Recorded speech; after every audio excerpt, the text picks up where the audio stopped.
Hello बच्चों। हाँ, अभी आप लोग एक अपडेट था। अपडेट क्या था कि अब हम लोग एक सीरीज चला रहे हैं। ठीक है, स्पेशली बात करें तो बायोलॉजी का, तो बायोलॉजी सब्जेक्ट का एक सीरीज है जो बिहार बोर्ड के लिए स्पेशली है। ठीक है, और भी किसी स्टेट बोर्ड का हो, तो स्पेशली बिहार बोर्ड के लिए सीरीज है। क्या है? तो ऑब्जेक्टिव क्वेश्चन का सीरीज है ये। इसमें हर डे कितना टोटल क्वेश्चन, कितना 10 क्वेश्चन का डिस्कशन किया जाएगा, यानी 10 क्वेश्चन हर डे रहेगा आप लोगों के लिए। और वो 10 क्वेश्चन जो है बहुत वीवीआई क्वेश्चन रहेगा बिहार बोर्ड के लिए। अब से अभी से लगभग लगभग आपका कितना 40 दिन के आसपास एग्जाम का टाइम बचा हुआ है। अगर आप लोग हर डे 10 क्वेश्चन याद करते हैं तो कितना हो जाएगा टोटल क्वेश्चन 400। अब पूछा कितना जाएगा 35 क्वेश्चन आप लोगों को पूछा जाएगा। तो सोचिए 10-10 क्वेश्चन याद करना कोई टफ नहीं है, बहुत आसान है। लेकिन आपको बोला जाए कि एग्जाम है, एग्जाम से पहले 400 क्वेश्चन याद कर लो, नहीं हो पाएगा। लेकिन 10-10 क्वेश्चन याद कीजिएगा तो फिर आप लोगों को बर्डन भी नहीं पड़ेगा और एग्जाम तक 400 क्वेश्चन ऑब्जेक्टिव याद हो जाएगा। और जब 400 ऑब्जेक्टिव याद हो जाएगा तो 35 उसमें से आराम से आएगा, क्योंकि ये जो ऑब्जेक्टिव सीरीज लेके आया जा रहा है या तो प्रीवियस ईयर से पूछा गया, ये एकदम वीवीआई क्वेश्चन है। अगर आप लोग मेरा बात को फॉलो कीजिए कि 10-10 क्वेश्चन डेली मेरे वीडियो जो भी है यहाँ से नोट कीजिए यहाँ से, और 10-10 क्वेश्चन आप लोगों को डेली याद कीजिए। अगर 35 क्वेश्चन अगर नहीं बना तो फिर आप लोग मेरे से क्वेश्चन कर सकते हैं कि क्यों नहीं। ये 100% श्योरिटी के साथ ये बोला जा रहा है कि सारा का सारा क्वेश्चन बिहार बोर्ड में 35 में 35 पक्का का पक्का क्या होगा, सही होगा। सिर्फ आप लोग इसको 10-10 क्वेश्चन, इसलिए ज्यादा क्वेश्चन का सीरीज नहीं लेकर आए क्या 200 क्वेश्चन का सीरीज, क्योंकि याद ही नहीं होगा। अब 200 क्वेश्चन पढ़ने बैठिएगा, 50 क्वेश्चन 10 क्वेश्चन पढ़िएगा, तब तक फिजिक्स पढ़ने का टाइम हो जाएगा, केमिस्ट्री पढ़ने का टाइम होगा, मैथ पढ़ने का टाइम हो जाएगा। इसलिए स्पेशल लेके आया गया, मात्र कितना क्वेश्चन रहेगा 10 क्वेश्चन। ठीक है, हमारे चैनल को सब्सक्राइब कीजिए कि डेली का डेली 10 क्वेश्चन आएगा। बस आप लोगों को जैसे ही आप लोगों को नोटिफिकेशन मिले उसको देखिए, उसको नोट करके और याद कर लीजिए। ठीक है, आगे बढ़ते हैं। चलिए ठीक है, इसी के साथ अब हम लोग क्वेश्चन के पे आते हैं कि कौन सा क्वेश्चन उसका डिस्कशन करते हैं। चलिए, तो क्वेश्चन की बात कीजिए तो क्वेश्चन देखिए आपके स्क्रीन पे क्वेश्चन शो हो रहा होगा।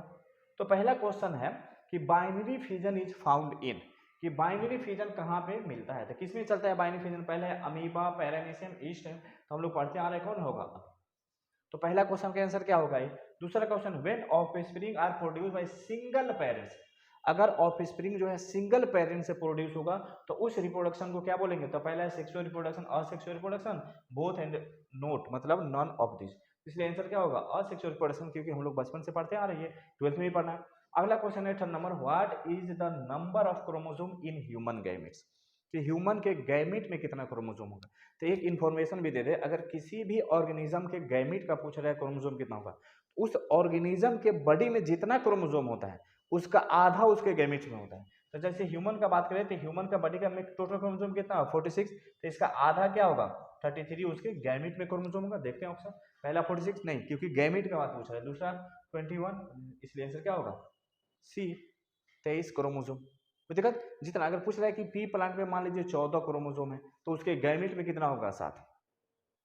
ठीक है, एग्जांपल इसी टाइप से क्वेश्चन रहता है, इजी क्वेश्चन पूछा जाता है। अगला क्वेश्चन का बात करते हैं, तो पहला क्या आंसर हो जाएगा, ये दूसरे के आंसर हो जाएगा, ये तीसरे के आंसर हो जाएगा सी। चौथा, vegetative propagation in ginger occurs by, क्योंकि जो जिंजर होता है उसमें वेजिटेटिव प्रोपगेशन कैसे होता है, तो पहले ही आंसर मिल गया राइजोम, रूट, ये सब से नहीं होता फिर राइजोम। अगला बता, amphibians amongst plants belong to, कि प्लांट का जो एम्फीबिया है उसमें कौन बिलोंग करता है, कौन होता है। तो ब्रायोफाइटा का नाम आप लोग याद कीजिएगा कि जो ब्रायोफाइट्स है उसको प्लांट किंगडम का एम्फीबिया बोला जाता है, जो रहता तो जमीन पे है लेकिन उसको पानी का क्या होता है जरूरत पड़ता है अपने फर्टिलाइजेशन के लिए। ठीक है, चलिए आप 1 से लेके 5 क्वेश्चन जल्दी से नोट कीजिए इसको, फिर हम लोग 6 क्वेश्चन पे आते हैं। ठीक है, आगे बढ़ते हैं। अब देखिए 6 नंबर क्वेश्चन आप लोगों को दिख रहा होगा। तो ये 6 नंबर क्वेश्चन देखिए क्या लिखा है। 6 नंबर क्वेश्चन कि which one is not hermaphrodite animals, तो ये फर्स्ट चैप्टर का ही है कि इसमें से कौन हर्माफ्रोडाइट एनिमल्स नहीं है। तो हम लोग देखते हैं पहला क्या है, टेपवार, अर्थवार्म, लीच और हाउसफुल, ये सब का सब हर्माफ्रोडाइट है, ये हर्माफ्रोडाइट नहीं है, इसलिए आंसर कौन जाएगा, तो 6 का आंसर जाएगा डी। पूछा जाता है, ये भी क्वेश्चन पूछेगा which of the following is hermaphrodite, और एक ऑप्शन इसमें से कोई दे और 3 ऑप्शन इधर उधर का दे दे। ठीक है, अगला 7 नंबर क्वेश्चन में रिप्रोडक्शन बाय बडिंग अकर्स, कि बडिंग से किसमें रिप्रोडक्शन होता है, तो पहला है east, paramecium, Penicillium, all of them. ठीक है, पहला है ईस्ट, तो हम लोग पढ़े हैं ईस्ट होता है बडिंग से। कोई दिक्कत, बाकी सबको बारे में सोचेंगे नहीं क्योंकि ये हमारे किताब में दिया हुआ है। ठीक है, अगला बात करते हैं ओविपेरस। तो ओविपेरस एनिमल किसको बोलते हैं? वैसे एनिमल जो क्या करता है, एग देता है, अंडा देता है। तो देखते हैं पहले हेन ये भी देता है, स्नेक ये भी देता है, क्रोकोडाइल ये भी देता है, तो इसलिए आंसर कौन होगा इसका? यहाँ तो कोई दिक्कत कि इसमें से कौन ओविपेरस एनिमल से, ओविपेरस एनिमल बोलते हैं जो अंडा देता है उसको ओविपेरस बोलते हैं, अंडा देता है फिर अंडे से बच्चा निकलेगा। और जो क्या करता है कि पहले डायरेक्ट बच्चे देता है, तो जो डायरेक्ट बच्चे देगा उसको हम लोग बोलेंगे विविपेरस। कल ओके भी पूछ सकता है कि विविपेरस एनिमल्स कौन है। अगला का क्वेश्चन कि which of the following is unisexual, इसमें से जो है कौन यूनिसेक्सुअल है? तो पहला मस्टर्ड, दूसरा चाइना रोज, तीसरा पपाया, इसलिए आंसर कौन जाएगा इसका? सी पपाया। कोई दिक्कत? अगला 10 नंबर क्वेश्चन में है क्लेमाइडोमोनास रिप्रोड्यूस बाय, क्लेमाइडोमोनास जो होता है एक फंगस होता है जो किससे रिप्रोड्यूस होता है? तो पहला बल्ब, दूसरा जू स्पोर, माइट स्पोर और ऑल ऑफ देम, इसलिए इसका आंसर कौन जाएगा? जू स्पोर, क्लेमाइडोमोनास इन जूस। कोई दिक्कत? तो ये 10 क्वेश्चन आप लोग सोचिए कि 10 क्वेश्चन को पढ़ने में कितना टाइम लगा। तो ये 10 क्वेश्चन पहले आप लोग नोट कीजिए। ठीक है, 6 5 आप लोग पहले नोट कर लिए थे, 6 7 8 9 10। सोचिए 10 क्वेश्चन को याद करना हम लोग को लगता है कि आपको पढ़ते पढ़ते याद हो गया होगा। ठीक है, तो ये 10 क्वेश्चन को याद करने में कोई ये बात नहीं है। हाँ, लेकिन आप सोचिए कि अगर 10-10 क्वेश्चन आप याद कर रहे हैं तो आपके पास टोटल कितना क्वेश्चन हो जा रहा है? तो आप याद कीजिए कि टोटल क्वेश्चन आपके पास कितना हो जा रहा है? टोटल क्वेश्चन हो जा रहा है 400। आप याद कितना किए? मात्र 10 क्वेश्चन पर डे। कितना क्वेश्चन? तो 10 क्वेश्चन पर डे, लेकिन ये 40 दिन एग्जाम में है तो 10 × 40 कितना हो जाएगा? 400। आप याद किए मात्र 10 क्वेश्चन, लेकिन जैसे ही एग्जाम का टाइम आ रहा है, एग्जाम देने जा रहे हैं, आपके दिमाग में 400 क्वेश्चन ऑब्जेक्टिव घूम रहा है, 400 क्वेश्चन का आंसर घूम रहा है। सोचिए कहां से पूछेगा।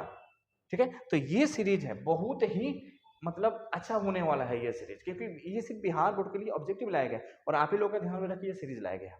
ठीक है, इसलिए चलिए ये हो गया। अब हम लोग सेकेंड डे सेकेंड लेक्चर के लिए आ रहा है। 10 क्वेश्चन आज का हो गया। आप लोग को आज ही रात में इसको बैठ के या जब भी वीडियो देखिए तो वीडियो देखने के बाद क्या करना है, इसको नोट करना है और उसके बाद इसको याद करना। 2 बार 3 बार पढ़, एक बार मेरे साथ पढ़ रहे हैं, 2 बार अपने से पढ़ लेना, डेली का यही काम कीजिएगा। ठीक है, चलिए मिलते हैं नेक्स्ट वीडियो में।